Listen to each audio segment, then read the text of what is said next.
1607, April 5th, 2026, right now marks 2,286 hours of progress on the global heart simulation. Currently, the line of sight algorithm has been optimized to handle line of sight calculations for 1,000,000 voxels per frame,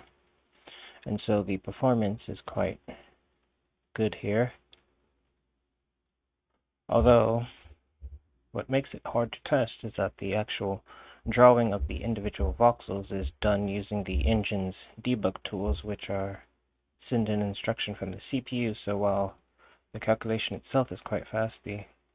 drawing of them is actually the bottleneck, and there is some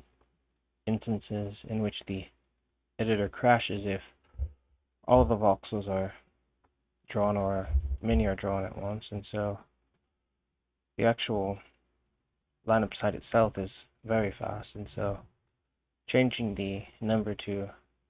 prevent any of the editor crashes and looking at the performance, it's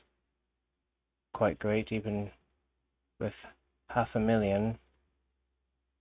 per frame, and it is very accurate as it doesn't allow for any sort of gaps. So if something is blocked along the line of sight, it knows that and is able to quickly block everything. So the line of sight is calculated originating from the center,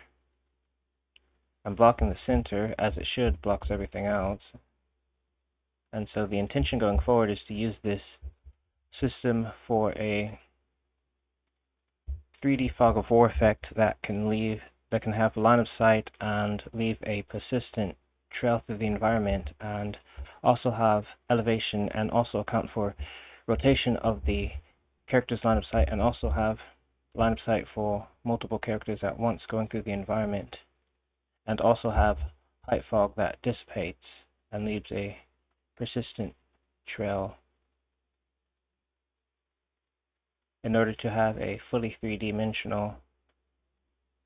height of fog of war that can have multiple floors in a non-tile based environment.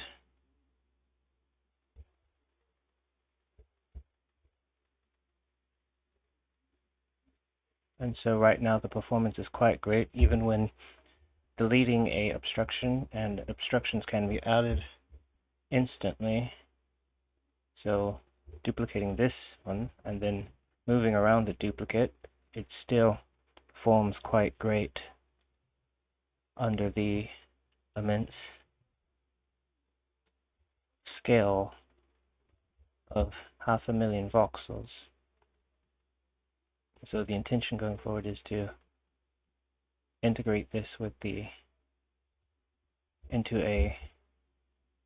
fully 3D fog of war system.